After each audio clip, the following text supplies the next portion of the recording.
submitted for your consideration, grass in The Legend of Zelda. Grass? Why, yes.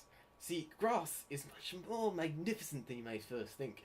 Grass is the spectacle of life that can produce anything from hearts to rupees to magic that your heart could possibly desire. So what you're saying is that grass represents life? Indeed! You see, grass grows and flourishes and allows Link to grow and flourish, and no matter where you are, what you are doing, you should consider the grass your friend. It's almost as if the great gods themselves, the great Miyamoto up in the sky, have given us grass as a way to replenish whatever supplies we may need. Therefore, whenever you see grass, you should be grateful and chop it up and take it. Now, observe the Link in this slightly less natural habitat of a place filled with grass. So, enjoy.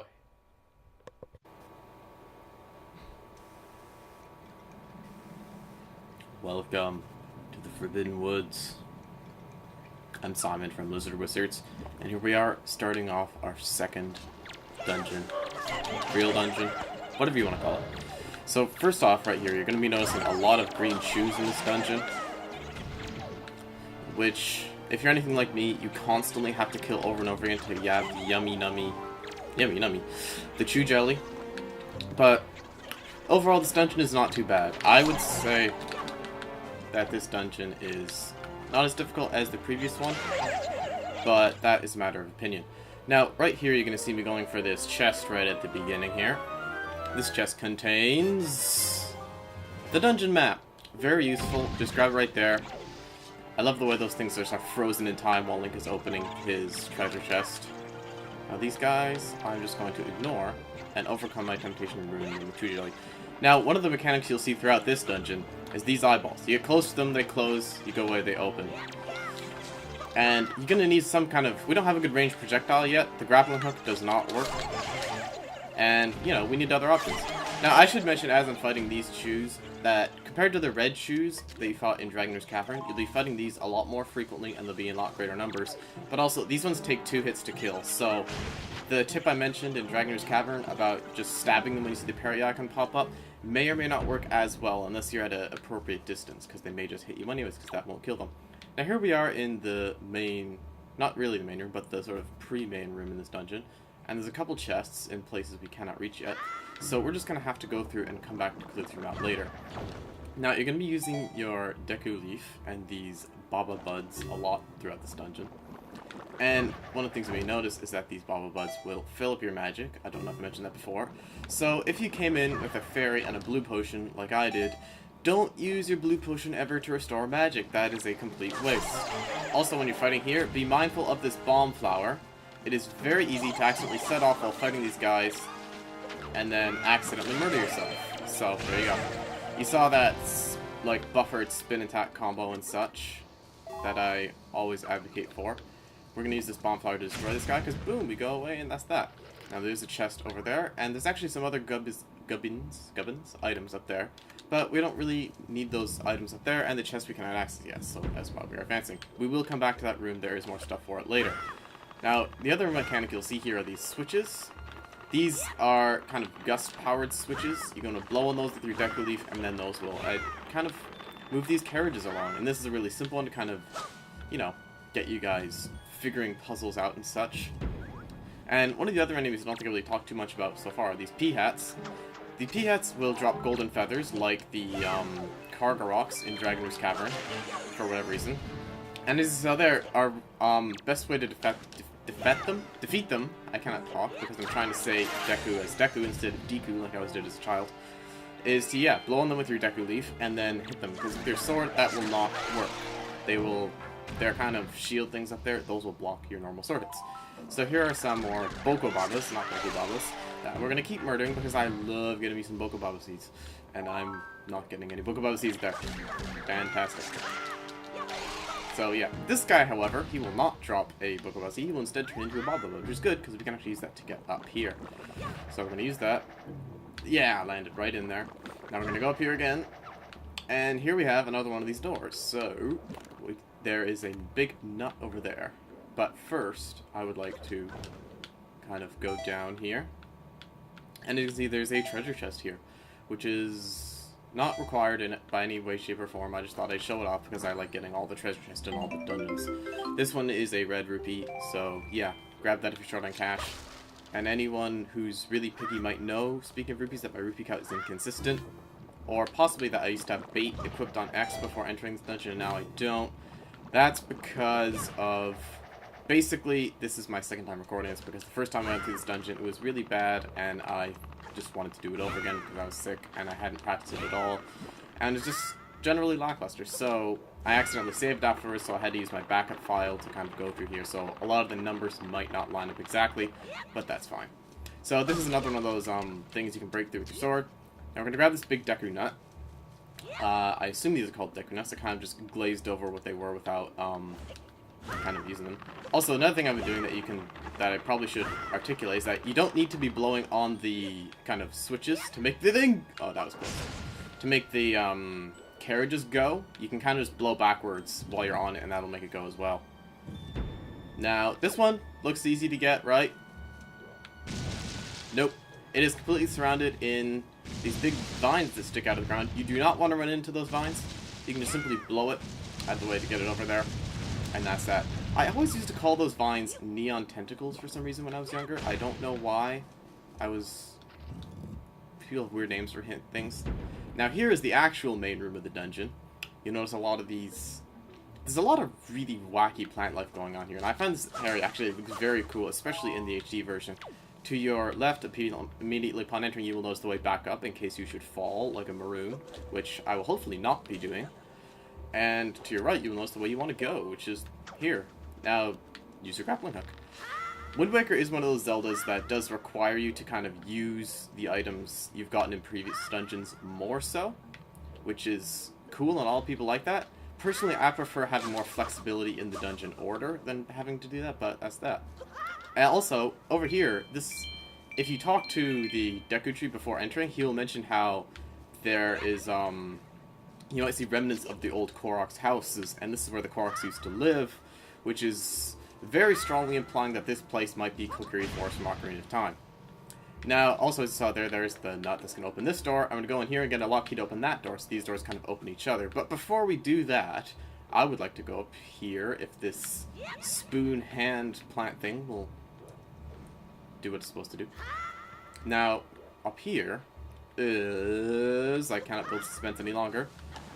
Whoosh! Your second warp pot! Hooray! The first one was in the first room. I don't know if I showed it off, but anyways, there's the second one. And also, in case I didn't mention it before, whenever you see leaves on the ground, you can simply blow in that direction with your Deku Leaf to kind of, you know, go and get rid of the leaves. There is no other way to get rid of the leaves. Now, right here, those things, I would like to show these guys. These are burrs, I think they're called. I don't know what the official name is. Now, if you go down here, there's a lot of them. If they ever cling onto you like that, do a spin attack. You do not want burrs clinging onto you. Also, yellow rupee. It was kind of a tarp to fall down there, but you can just climb back out. And there is money in the tarp, so I say our next move is to spring the trap. But, if you ever have those burrs on you, get them off quickly. They will make it very difficult to move, and you move slower. So if you're ever in the middle of a fight and those are on you, you always want to get rid of them as soon as possible. You can get rid of them by either rolling or doing a spin attack. The latter is more efficient and will also damage the enemies around you, so I recommend doing that. Now here is a huge maze of those neon tentacles, as I call them. And it's not necessarily super difficult to navigate. The main thing is that there's a treasure chest here, because I'm talking about things that are completely arbitrary. This treasure chest contains the compass. Yes, we have that, which is useful, because we can see where the chests are, and my need to get every chest in every dungeon can be satisfied. Now, this next part, you want to throw this bomb flower over there. It's difficult. Did I do it? Did I do it? Yeah, I did it. I normally always run into these tentacles and trying to throw that bomb flower, but I didn't this time, so hooray. Now, one of the things about this dungeon, or not this dungeon, this room, and these tentacles, is it is a maze, and there's a way through, and you can totally see all the walls, just only when you get in very close proximity to them. So it presents a unique challenge, which is foiled by that most difficult of tasks, being careful and moving slowly. So, if you are at all impatient, try being patient. You know, this is one of those moments that will test your character, and not just your reflexes. So, does being patient test your character? I don't know. Anyways, here's that key I mentioned, so yeah. Now we can go back to go into that other room to find out what is beyond there. And also, there are, this is a Bible, which is fortunate. There are kind of, like, extra pots up here. Most of them don't contain anything useful, but I think one has a joy pendant, which will be useful. Also, those leaves over there, there is just rupees underneath those. Don't really worry if you miss them. Yep, there's a joy pendant. And let's see what's in this one. I don't think it's anything useful. It is 10 rupees, fine. Now, I definitely don't recommend going backwards through the maze again. That is needlessly risky and obnoxiously time-consuming. Just fly over it like I did. It's a lot easier. Also, whenever approaching this room, you can kind of blow these things out of the way, which is convenient. You can also do that the first time so that they won't jump out on you while you're trying to cross this gap. And I fell off anyways because I pressed A, and that is very dumb. Spin attack to get those off. Disengage my old target so that I can... Ow! Okay, this is an interesting predicament I've never quite gotten into before. So that guy's gonna... Okay, they're all jumping down there. New tactic, guys. Lure them down to the edge and have them jump over you and then die. Also, against these chews, if you Deku Leaf them, they get stunned. That is not a particularly viable tactic in a lot of situations. I think it's better just to stab them. We'll get a better option for stunning them later on. But, you know, I just thought I'd show that for completionists. And they're stuck down there. I have never employed that strategy before, but hey, that's what happens when you're recording this live, I guess. If live is... Does this count as live? I'm doing live commentary? I don't know. But anyways, here we are back in the main room. I'm just going to go back into this door. So, there we go. This dungeon is a lot of kind of going back through that one main hub. Much more so than Dragon Roost Cavern was. And I was defending, you jerk. Yeah. They can sometimes reach over your shield. Whenever P-Hats have a room to kind of fly like this, it becomes very difficult to kind of deal with them because your Deku Leaf can only kind of knock them out of the air and then they will plummet straight down. And that, normally you would want to finish them off with your sword. Now also, if you're short on Impatient, you can kind of fly the rest of your distance with your Deku Leaf like that. Now here we have more Boko Babas. And here we have Mothulas. Parry is probably the best and most efficient way to get rid of those guys. Now, the thing about Mothulas that you did not see there is that all those little burr enemies that are very annoying, they will spit those out, but only after you've hit them once. So, and considering it takes 2 to kill them, I advise going in with a jump attack or spin attack or other attack that will kill them in one hit. That way, they do not spit out burrs and you do not get stuck. If they do spit out burrs, then simply spin attack and go in to finish them off, because then they will be at 1 hit point instead of 2. Now, here we are. We're actually getting quite close to the mini-boss. I'm surrounded by P-Hats. I'm surrounded by P-Hats. Let's go and make them die with our amazing powers of wind. Wind magic is super effective against air units dealing triple damage, except because Pegasus might have high resistance, this is not advised. I recommend using Archer instead. Anyways, here is the mini-boss room. I am going to... Should I drink my potion? Nah, YOLO. You know what? Just YOLO. Now, the thing I mentioned about that Mothula, we may be fighting a giant 4-winged flying Mothula of doom and stuff that also has rocket power. Now, you can use your Deku Leaf to stun this guy, like so, and then jump up, and you can kind of hit him. Now, after he spits up bursts, he's going to attack, then you can parry, hit him like that. You do not want to get caught in those bursts, because then your parry will not reach high enough, and stuff like that will happen. You can also defend if you're uncertain of your timing. I am going to miss him completely. Like so. That's the way you want to do it. I'm going to drink my potion right now, because I only have 1 heart left, and as you saw, he does 1 heart of damage. This is also the other point I would like to make about your magic power. Do not waste... No, he's not around like that, that's fine. Once you get rid of his wings, he's a normal ground-based enemy. No problem. Very easy.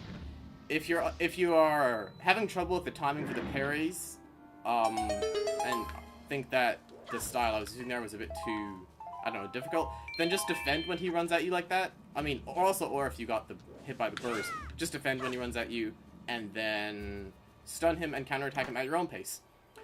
But, as our reward, we get a treasure chest that was surrounded by green rupees in the GameCube version, but we get the boomerang! Now, the boomerang, if you played Ocarina of Time, it wasn't exactly the best item in the game. I mean, it was kind of useful it was like, you know, it was there. But the boomerang in this game has been buffed beyond belief. As you can see, it has, like, homing properties of, like, it's a heat-seeking boomerang. It doesn't even make any sense.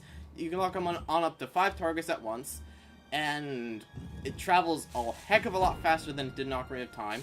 And you can just sort of murder things with it. We can kill P-Hats without having to use our sword now, which is great for the flying P-Hats that I mentioned before.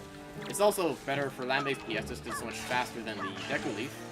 So, like, yeah, it only does damage against certain enemies, but, it's can clear off doors like that, which I did not intend to show there. I was honestly trying to hit this P-Hat. And yeah, the boomerang, honestly, is all around incredibly powerful. I recommend making sure you leave it equipped for pretty much the entire game. And it gives us a lot of options to... It's mostly useful for stunning enemies, more so than killing. It's useful for killing certain enemies, like P-Hats and Bokobabas. It will also kill in one hit, one shot. I'm also going up here. This is incredibly pointless, but there's a treasure chest here, and I need to get it to satisfy my OCD.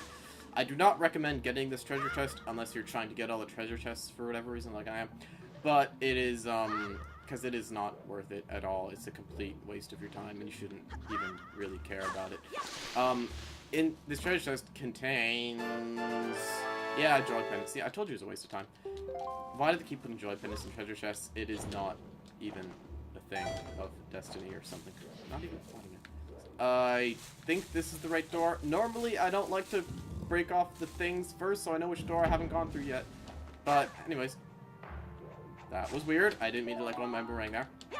So, this is a kind of big jungle. We just could kind of like just ruin stuff with our boomerang, which is cool. Also, what you saw there, if the boomerang bumps into something on the way of intercepting one of its 5 heat-seeked targets, it's like, oops, targeting module destroyed, I must return to owner and seek confirmation. So yeah, if you wanna like, if it bumps into an object, then that's it. The boomerang's just coming straight back to you. Now we're just gonna fly across. Oh, but speaking of the boomerang coming back to you, it can hit people on its return journey as well, so yeah, that's useful. And here we get another joy pendant. Seriously, stop hiding joy pendants in chests. They are not a viable treasure. And also, here we are back in the main room, though. That is not the boomerang button. Oh, also, this is something you want to chop down. That is going to open up the basement for the dungeon, which is quite useful because basements are useful for accessing stuff. Now, we have a couple different ways we could go. There is a door on the first floor there with those 2 eyes that you can kind of see there. That way leads to the boss room. The basement is where we get the boss key. But before we go either of those ways, I would like to go and gather up the other 2 chests in that first room that we could not access before.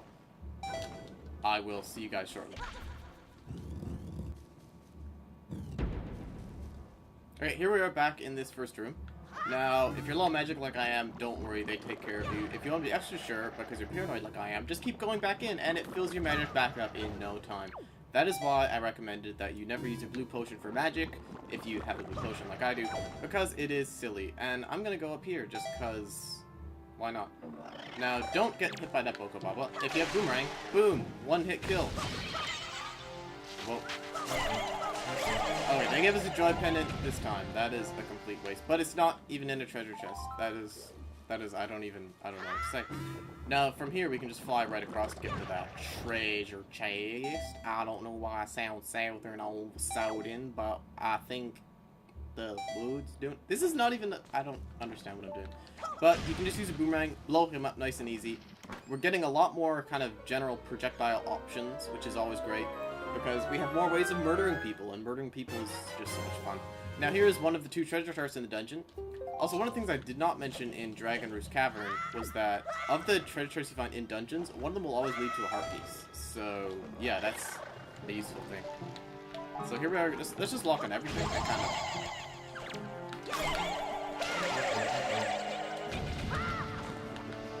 So there. I always do get a little bit quiet when I'm trying to articulate best how to murder things, and that's, you know, that's what the comments on the bottom of the screen are for. But, another thing you saw there that I could talk about is that, we got a nice crest? No. That is another thing that's useful, but I don't really need to talk about because nice crests are not of use for us yet. We need to collect 10 of them before they'll be of use. Now, I'm just gonna kill this guy because I can. The thing I was trying to say is that when the choo-choos are in the ground like that, you can use your boomerang. It gets them out and stuns them. That's what I mentioned before about having a much better tool for stunning, thingamajigs. And that guy looks like a tree, that's weird. Anyways, I'm just rambling, so I will meet you guys back in the hub room, and then we will proceed back to the basement to get the big key from there. Alright, so here we are back in the main room of the dungeon. And whenever jumping from great distances, remember to pull out your sailcloth. Seriously, Skyward Sword is so unoriginal. Now, something I could mention or show off is, I'm gonna get the big key first just because of efficiency and all that. Actually, no, I'll show this off first. If you are of the sort who wants the extra security, and I did say before, I believe in the most accessible way possible on Lizzard Wizards. That's what we believe in. Boom. There we go. That's how you kill Mothullas. Those two both at once can be a little bit tricky at times, because, yeah, if you're at the wrong angle when you parry, the one you're not locked onto can very easily hit you. So that's why you kind of saw me go to the side there. You don't want to get flanked. If you are, then a spin attack might also be an option. Also, I hate whoever hit all these joy pendants here. That's just the worst kind of the worstness. The worstness? Yeah, sure. Now here we are in the boss room. Something that's, you know, generally useful to be able to get on the big key. Also, by the way, something showed up there. In the HD version, you can break those with your sword. You could not do that in the original. That's why they had these torches, so that you could go and do that, and then light that, and then burn the doohickey with the... You know what I'm saying. But anyways, as was with Dragon's Cavern, there are always fairies they load you up on before the boss that I... Fortunately, though, you can leave the room and re-enter, and the fairies will respawn, and then you can catch them. Damn it! Get it. Yeah, we got it. We got the fairy. We got a fairy. We got a fairy. We got a fairy. Woohoo! So, sorry about that. Anyways, I will meet you guys back in the main room so we can go to the basement. So here's the main room. We are going back into the basement. Basement is filled with all the coolest levels, like Lethal Lava Land and Hazy Mazy Cave. But, you know, that they say the best for last? No, this is the best for second last. So just murder these guys. And now I'm a stinger. I am a obnoxious in this part. Am I even using that word right? I don't know. I use a lot of words that I don't actually know what they mean. But, I'm very adamant about killing all these little burrs here every single time when jumping across you, because they will jump on you and they will be annoying to get rid of. You can try and blow them off with your Deku Leaf, but I do not recommend that. It won't work out well for you. So there's just a lot of crap here, just murdering stuff. Now, those hands that I murdered, these things, you do not let them latch onto you. Look what happens when they do. Oh, my magic! Also, Link looks slightly sad. That's much more important. But yeah, don't let those guys drain your magic. It's a valuable resource that you'll never, ever get back. More honestly, though, they're just kind of, like, weird and such, so... here we have another treasure chest. This is a yellow rupee or a joy pendant? Yeah, yellow rupee, so yeah. The Forbidden Woods is filled with generally useless treasure chests. I don't know why I'm going... Oh, there we go. Saved it. Good old sailcloth. The thing I don't get is that, the Deku Leaf is actually better than the sailcloth, because the sailcloth you could only ever go straight down with, but the Deku Leaf stops the momentum unless you glide and fly on your own, so... Skyward Sword. Why are you so outdated? Is that the word? I don't know. Anyways, yeah, we want to just whack that guy, that wad. He kind of spits back at you. I think that's called a wad, whatever it would be called. But, whenever you're deflecting Octorok's wads, they can kind of, like, you know, they always fly back the same direction. It's like deflecting stuff in Mario Galaxy. It's done for you to perfect accuracy. Now this room, also we saw there's Boomerang can totally pick up items, and it's totally awesome. But, this room is optional going for a treasure chart. I swear back up by default. So, anyways, if you don't want treasure charts, then skip this room. And I believe this is the one that leads you to the heart piece, too, so... You can just die! Whoa, whoa, whoa. Oh, also, the P-hats, they can recover from being stunned by the wind blast, but they will not recover from... Actually, will they? I don't think... Yeah, they will recover. Never mind. from getting their thingamajig. Yeah, you also might notice that I have boomerang set to X, even though in the last dungeon I talked about always using your important projectile weapons on R for aiming reasons. That's because the boomerang I consider more of a kind of close combat weapon than a projectile weapon, even if we're using it as a projectile weapon. I'm just so used to, from later parts of the game, having other weapons, like, that might be able to, say, pierce at great distances, or be firing arrow-like objects from bowish sort of things set to R. So, yeah, that's why I normally have boomerang set to X. So, deal with it. That missed. In case you couldn't tell what we're supposed to be doing, because I'm talking about other things, we are trying to play a little bit of basketball here and kind of get that right in the thing. Yay! Let's fly over and have Link slide down in the cutscene. I love doing that, and it's a lot of fun. These extra little rooms are a lot of fun, and I wouldn't be doing them if I didn't think they were. And one of the big things about, like, you know, if you're doing a 3-heart challenge or just playing Zelda in general is, you know, have fun with stuff is something I feel like a lot of people tend to forget when playing video games nowadays, especially for more competitive or, I don't know, hardcore things. At the bottom level, at the bottom line of stuff is it's always supposed to be fun. So, like, if something isn't fun for you, then, like, you know, don't do it. Unless it's productive. Look at me trying to dish out life advice. Anyways, that off-rock is completely missing us. Let's just do that.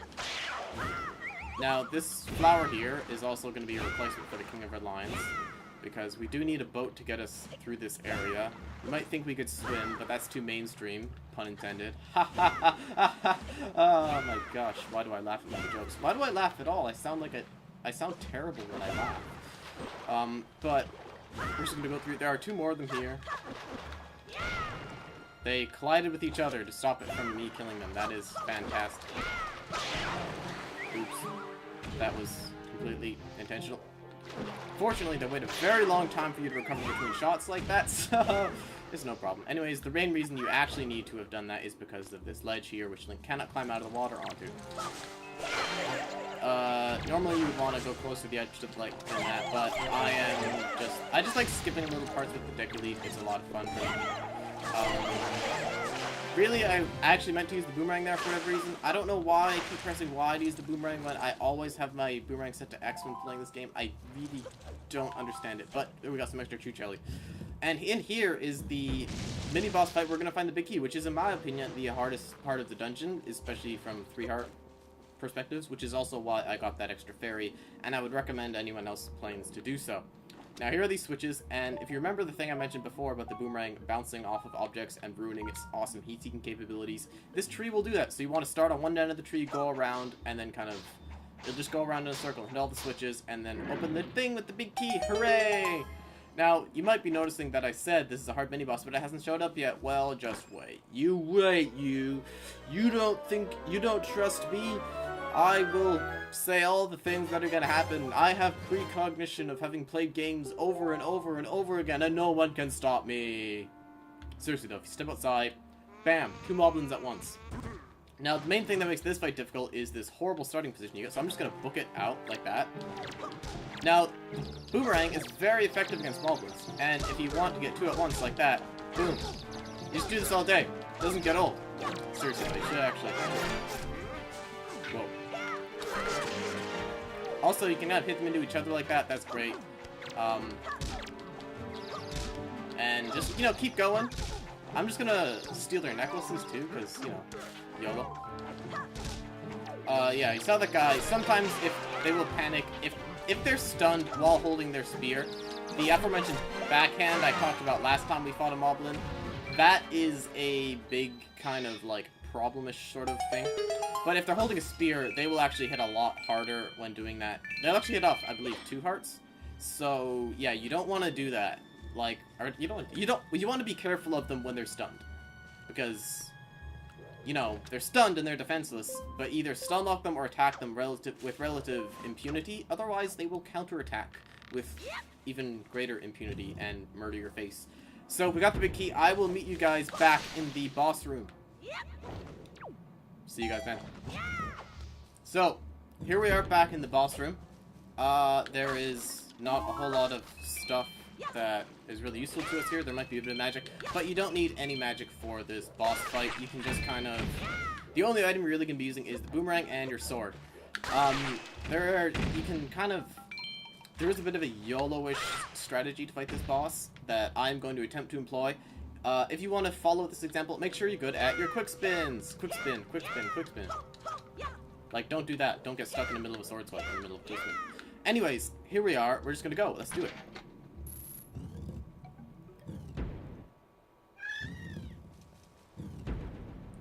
This place looks really cool in the HD version. What is this? Looks like something out of SpongeBob, maybe. It's a giant flower-ish thing. Makar, there he is.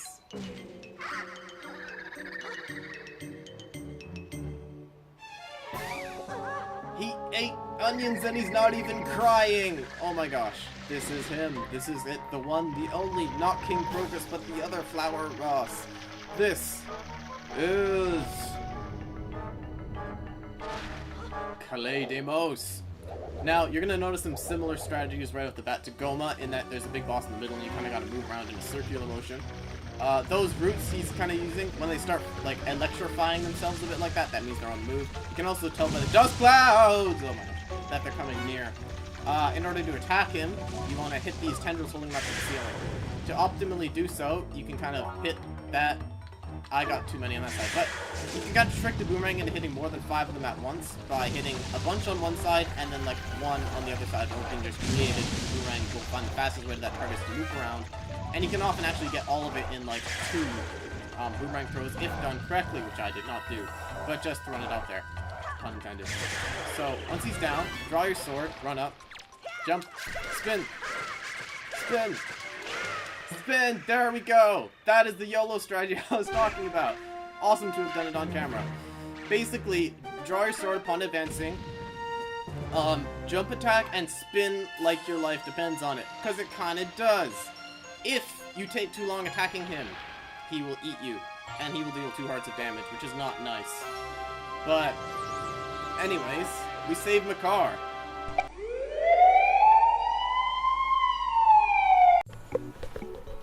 For a quick explanation on how Calais Demos was vanquished so quickly, one of the things about Link's spin attack is that normally when you spin attack, it will knock back enemies, and the spin attack actually has multiple times it checks the hitbox. To look at the game mechanics, it does it about 3 times, I believe. And what happens then is that normally you don't notice that your spin will hit the same enemy 3 times because you will knock them out of the range in the first hit. But then you might be asking, what about the other bosses? What about Goma?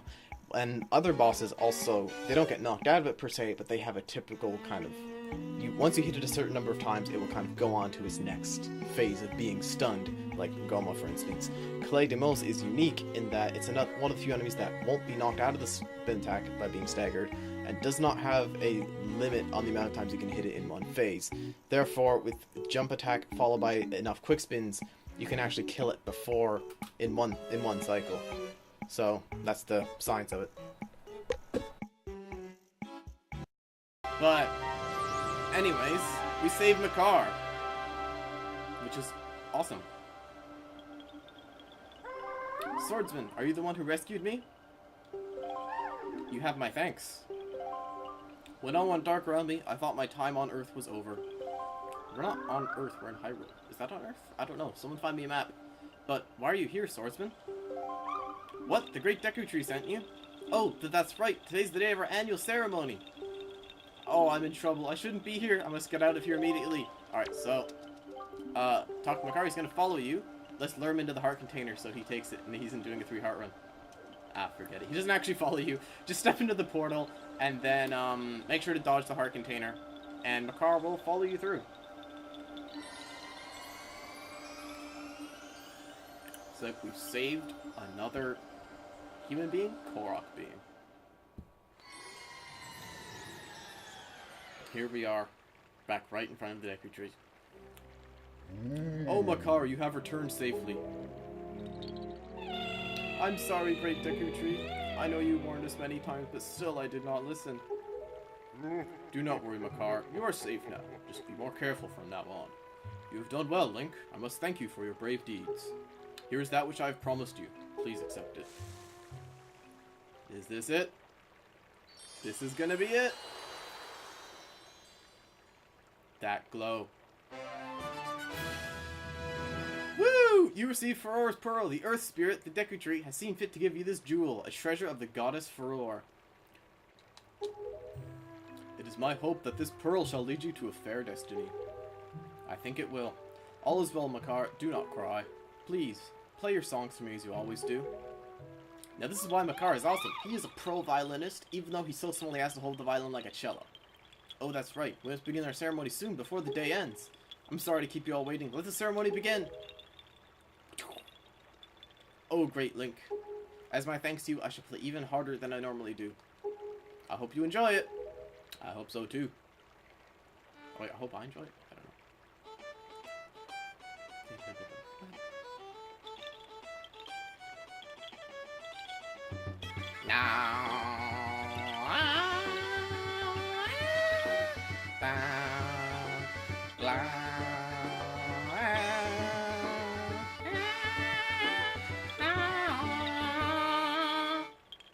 I just wanted to be part of the moment.